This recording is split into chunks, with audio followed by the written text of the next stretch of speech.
Welcome to the Modernize or Die podcast, CFML News Edition, where we keep you up to date with everything going on in the Cold Fusion community. We'll share the latest news on events, releases to engines, frameworks, libraries, and tools, as well as spotlighting quality content from the community. Welcome to the Modernize or Die podcast, CFML News Edition, episode 114, and it's August 3rd. Today's going to be a short and sweet one, so it's just me. But we have some good news here and some jobs and blog posts, etc. So let's get into it. First of all, we just want to thank Auto Solutions, because without them, this podcast would not be possible. A few ways you can say thanks back to Auto Solutions is by liking and subscribing to our videos on YouTube, sign up for a free or paid account on CFCast, which has great new content every week, and you can also buy Autus's book on Cold Box HMVC quick tips and tricks.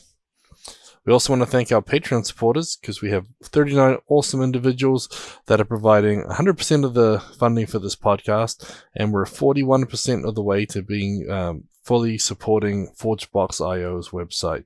So that's all the S3 hosting and everything else that we provide for the community through Autus. That is now being funded 41% by those awesome Patreon individuals. So we'll tell you a little bit more about that at the end. Okay.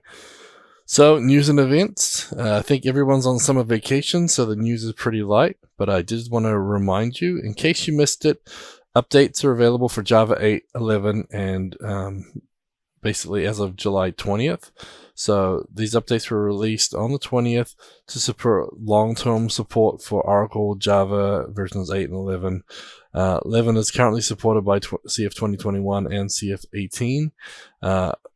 The sad news is that the Adobe's downloads page does not offer the Java installers for these yet. So if you're looking for those, unfortunately, it's only updates, but basically not the installers if you want to start fresh. So, oh, actually, Charlie's in there. Charlie with an update for us. They are there as of last week. So that's good. So the Adobe download page now offers the installers as well as the updates for those. So the new Java updates are available. Thanks, Charlie. Okay. So, unfortunately, that's all the big news we have there.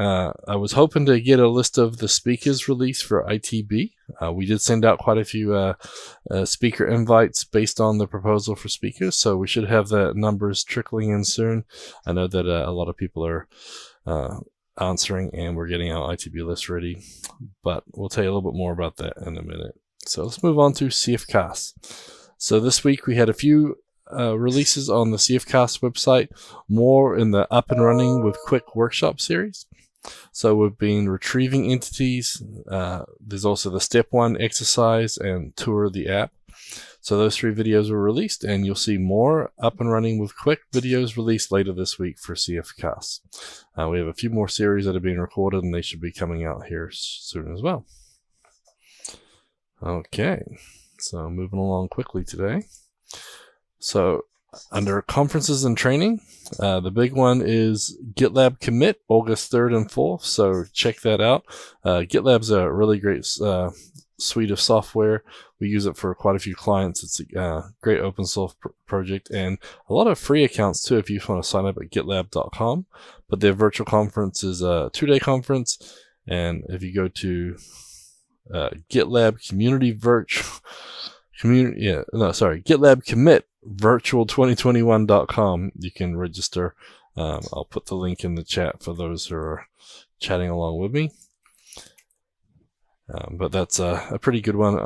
We really like their whole CI process, so it's a very nice option, especially if you want to host it locally. So a good option. We also have Into the Box 2021. That's going to be September 23rd and 24th, live in person in Texas. We have all the speakers for the first series selected. We're basically just waiting for confirmation from each of the speakers before we release their names and the schedule. So we do have early bird tickets still available. So if you go to intothebox.org or itb2021.eventbrite.com, you can get early bird tickets right now. And we will be getting the speaker schedule out very, very soon. So I know it's a good list of speakers. So we are missing a few of the usual with the pandemic, shall we say. But luckily, there's going to be a lot of great speakers still. So it was really good to see those submissions. ITB 2021, live in person, is still planning for December 2nd or 3rd at the end of the year. So as soon as we have a confirmed date and location, we will update you with that. If you're looking for more conferences, check out comps.tech. And that has a whole list of different conferences for different languages, and some are online, some are in person. So if you're looking for more conferences, it's a great place to check it out. Okay, so let's get into blogs, tweets, and videos of the week. So this week we have one from Brad, which I thought was pretty interesting. The Lucy event gateways in CFconfig. So he's just pushed sponsored support for the Lucy event gateways in CFconfig. He does mention that they're very significantly different from the Adobe gateways. And for this reason, you will not be able to transfer the configuration in CFconfig from one engine to another. So they are stored separately in the JSON. And so you should be able to see that here pretty soon. I know that a lot of people have been asking about how that works and adding more to CFconfig. And where possible, as you know, CFconfig, we do try and make it so if you switch engines, all your settings will transfer, but sometimes they're just not compatible. And that will be one of those cases here. So if you want to find out more information about it, Brad is on Twitter, where he does tweet a lot of interesting stuff. So if we share my screen here, you'll see that Zach responded to it too. So in here, you can find out a little bit more about it and ping Brad. He's pretty good about responding anytime on Slack or on Twitter. So, okay. So next up, we actually have a blog post from Charlie Earhart. This one's on the Adobe ColdFusion portal. And this one is pretty good timing. I think it's an updated, revised blog post from earlier in the year. But this one is about having problems applying a CF update, what to check, and how to recover. So for those of you who don't know, Charlie Earhart is a great troubleshooter. That's what he does day in, day out. Helps everybody with their installation problems or other such needs. And so he spends a lot of time helping people recover from these types of things. So Charlie, again, I think, way back in March, he's updated it just recently too. So basically how to go through, looking for a common explanation and a simple solution.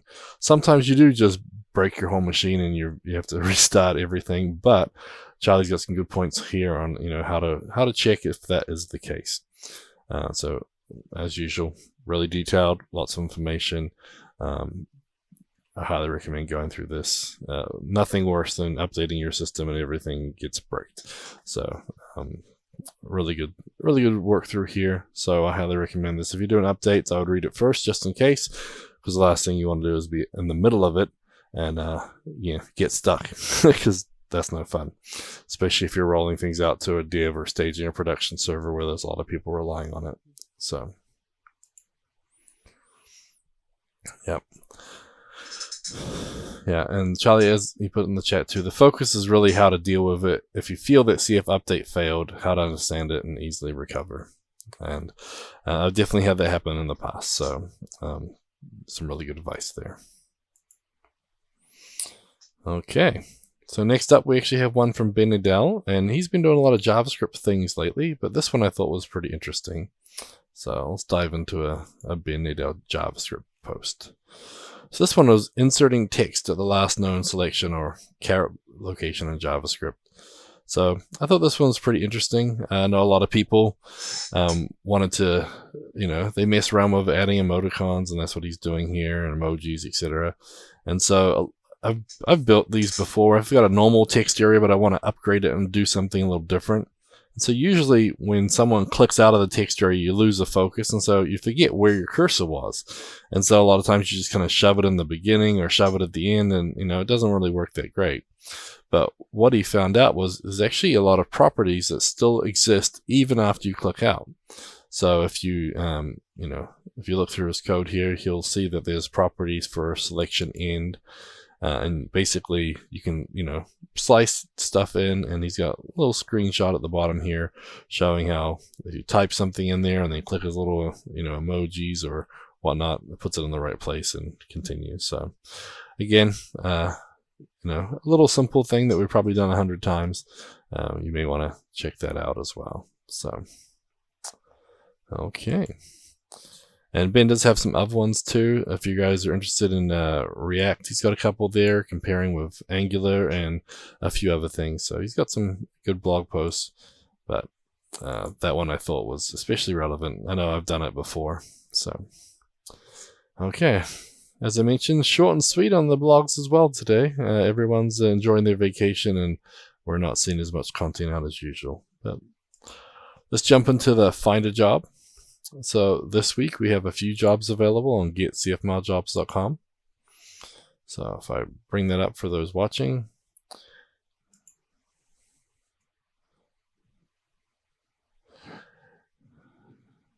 you see we have a couple of positions available. So we have a software engineer, Adobe Cold Fusion at Remote. We also have a Cold Fusion specialist at Bengaluru, Karnataka, India.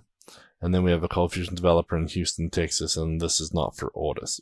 But if you are looking for a job from Audis, we do have 2 jobs available as well, and you can find that on the Audis Solutions website.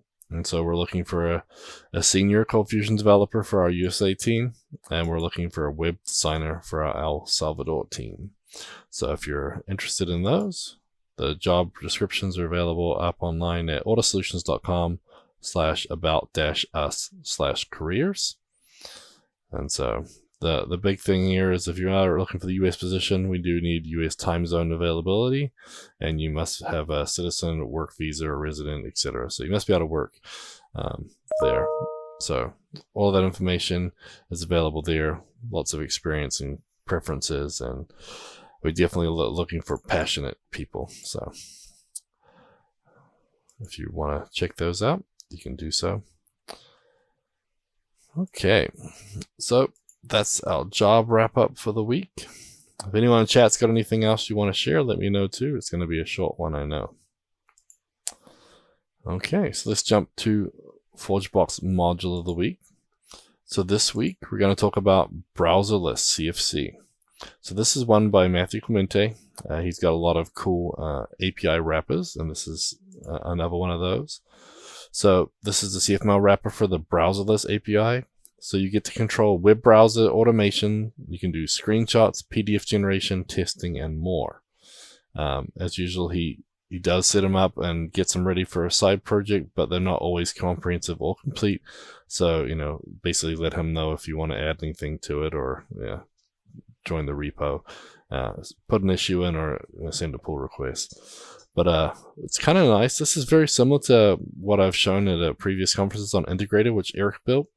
And so you can have something like options equal, and you path to the browserless CFC helper screenshot, give it the URL to tell if you want a full page or not. You want the type as JPEG. Here's the quality. Here's my viewport height and width. You can also do a lot of other little things. So it's kind of interesting. There's, like I said, there's a reference manual for the screenshot here. And if you look at Browserless API itself, it's got a lot of very, very cool things you can do with it. So if you haven't written anything for it and you want to start, this might be a great starting point. And again, Matthew does a lot of great stuff with open source. So definitely get in touch with him if you want to add to this. But it looks like a really cool little module there on ForgeBox. And all you need to do is sign up for an API token from browsers.io API, and you can get started with it. So that is our ForgeBox module of the week. Now, our hint, tip, and trick of the week this week is going to be something that might be a little bit discolored, shall we say, or off color, but I thought it was pretty interesting and a little cultural learning at the same time. So this one is called Rainbow Fart, and it may sound a little weird, but apparently that is actually a literal translation from the word from Chinese, which basically says you're giving someone an exaggerated compliment that even seems a little bit fake. And it's not connected to any specific group or individuals or anything else, but basically, this will basically, as you're coding, give you lots of compliments. So if you need a little extra boost when you're, basically an extra boost while you're coding, this will give you little compliments as you go. So it might just be a fun one to try out or whatnot, but kind of a funny, weird one. So I just thought that was kind of interesting that you got like your own little cheerleader and your coder, so it'll give you some boost when you're feeling low or frustrated. So something a little weird today, but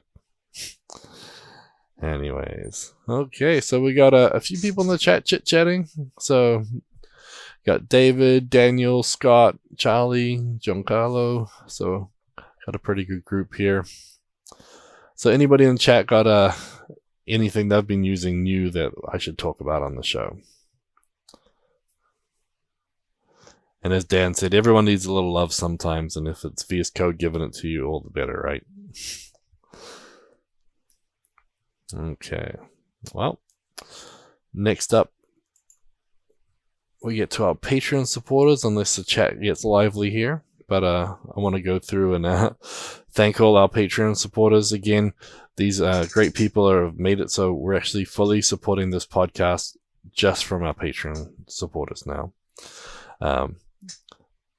Basically, our Patreon supporters, make this podcast possible, but also helps Auto Solutions provide things like Command Box, Forge Box, Code Box, Content Box, Test Box, and a ton of other boxes.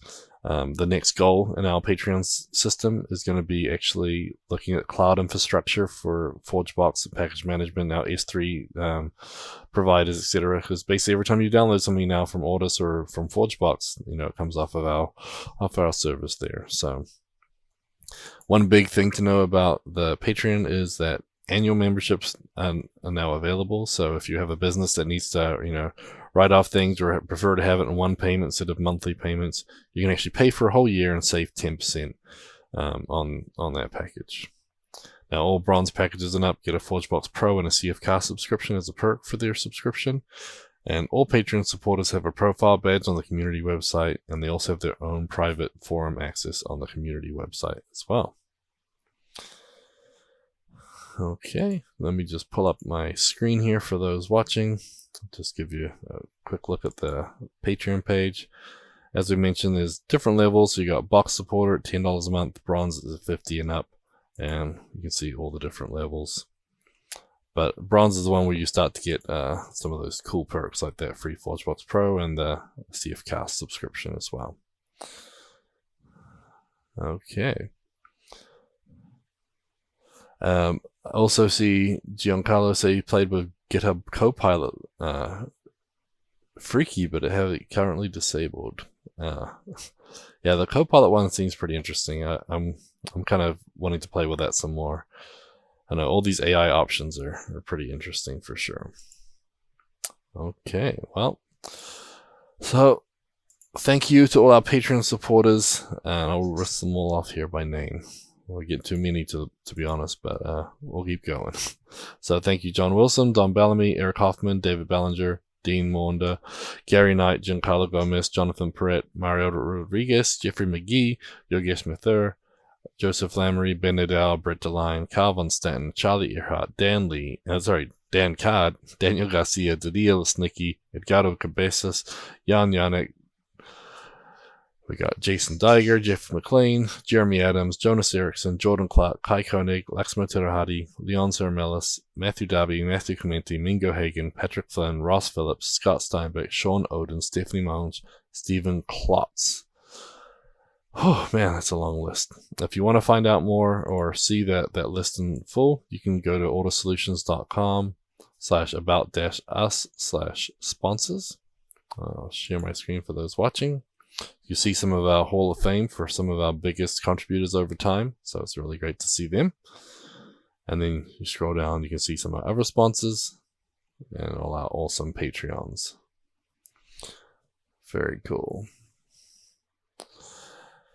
Okay. Well, thanks for everyone who joined me in the chat too. It looks like Scott's hoping that AI will be able to write all his docs and test forms soon, and then he can do the rest, which sounds a pretty good goal. Maybe we can have someone work on that.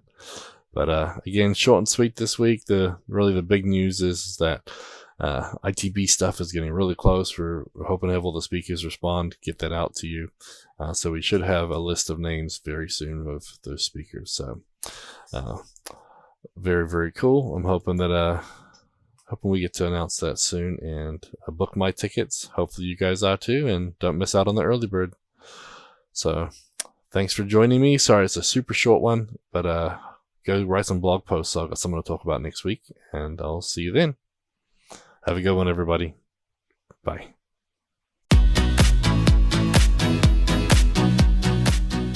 Show notes for this episode can be found at cfmlnews.modernizeordie.io, where you can also subscribe to your favorite podcast player like Spotify or iTunes.